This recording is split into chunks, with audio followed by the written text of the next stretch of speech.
بسم الله الرحمن الرحيم. الحمد لله رب العالمين، وبه نستعين على أمور الدنيا والدين. أما بعد، السلام عليكم ورحمة الله وبركاته. آه مهاجر والأنصار فاونديشن بقى نجا جراتا بقى نجا تاتا أن هران أني قدينار سيلتا مقالة شاشمنتي مسجد التوحيد jedhamee isa yaamamu keessa jira jechuudha. Kaloon kun akka mul'atu kanatti kaloo masjidaati. Iddoo masjidaa fi kenname jechuudha. Amma dura muka achi mul'atu muka sanaa gad warri mootummaadhaa irraa fudhattee ka turte masjidni kun humna qabuun gama seeraatiin iyyatee osoo wanti takka hin hafin iyyatanii iyyata guddaadhaan baay'ee haala dadhabsiisaa ta'een iyyataniiti lafa isin argitan kana hunda gadi dhiisifataniitiin jiran jecha lafa isin argitan kana jechuudha. Kanaaf obboleewwan tiyya yoo danda'amtee wanti kun madaallii teessan kaasteetiin jette masjidni kun kan ijaarameen mukaan ijaarameetiin jedhe munni kun amma baay'ee bututee jira, baay'ee jigiinsarra jira. Akkasuma madarasaan isaan of biraa qabanillee isima achii mul'attu tana kunoo halluu masjida biraanii mul'attu tana jecha qaceelotti isii tana.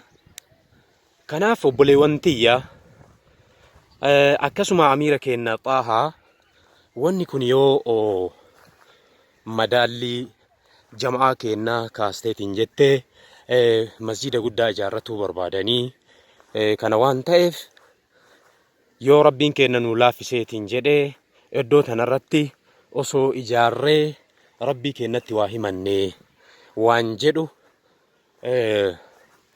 dubbatuu barbaade. Kanaaf mee iddoo kana laalaatii yaada jirullee itti kennaa isiniin jedha. Madarasaan isii tana dugda duubarraan kan mul'atu kun ammoo mana barumsaati. Mana barumsaa kan mootummaati. Dugda duuba sanirraa laal achi duubarratti kan mul'atu kunoo halluu buleedhaan dibamee kan mul'atu inni kun jechuudha. Mana barumsaati. Mana barumsaa idilee kan mootummaati. Akkasuma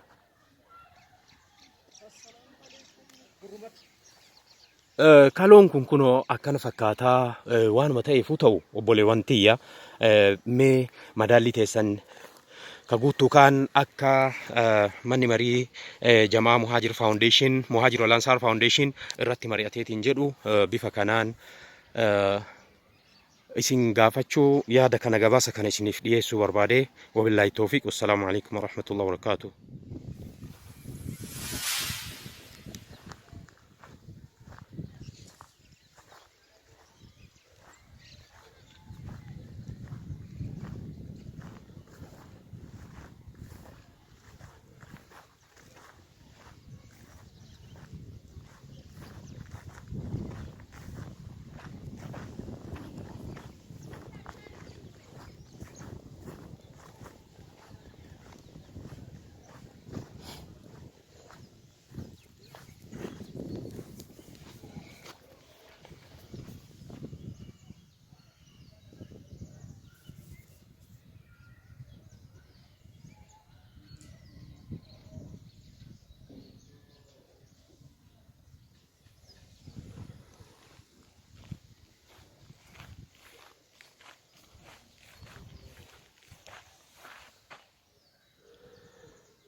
السلام عليكم ورحمة الله وبركاته.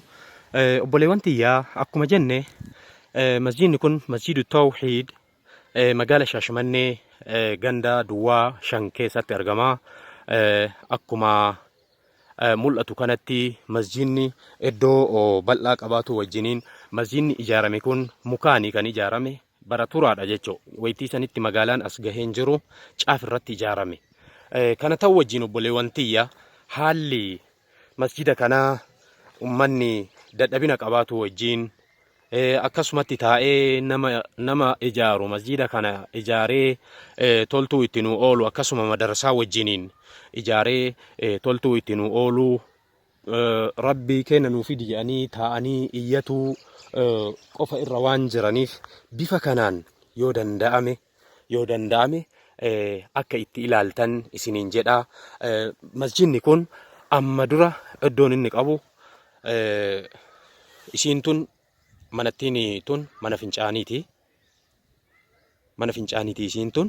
Isii tanaa gad akka badheen isinitti mul'atu kun gara kaaree 13,000 jecha.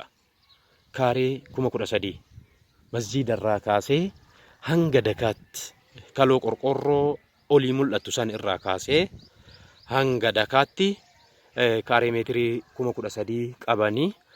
Isa kanarratti ammoo ijaarratuudhaaf humna dhabanii maaliif jennaan isii lafa tana argatuudhaaf karaa seeraatti iyyataa turanii baasii guddaa baasanii humni isaanii baay'ee dadhabaadha. Akkasumatti karaa duubaatiin wanti nama duuba dhufee wannaa jedheef tarii yoo madaalli jamaa Muhaajir Wal Ansaar Foundation kan hin kaasne taate kijibaa na taasifti waan jedhuuni bifa saniin masjida kana masjidaa fi madarasaalleen jirti hanga danda'ameetiin jedheen yoo rabbiin kenna nu laaffiseetiin jedhee iddoo tana bu'uura haa godhannu. Bakki kun advaanteejii qaba. Advaanteejiin inni nuu qabu magaala Shaashmannee keessatti ijaaruun baay'ee nama laafa jechuudha. Magaala Shaashmannee keessatti waa ijaaruun baay'ee nama laafa. Kanaafuu hanga rabbi nuu laaffisetti masjida kana suuta jennee ijaarree rabbii keenya biraa akka argannu isiniin jedha. Mee itti ilaalaatii madaallii teessan yoo kaafte waan tokko naan jedhaa. Koree warraatiin illee geennee sana booda maal akka isaan barbaadanii fi maal akka barbaachisu akka hubannu isiniin jedha. Wabillaahi tawfiiq. Wassalaamu alaikum wa rahmatullaahi wa barakaatuh.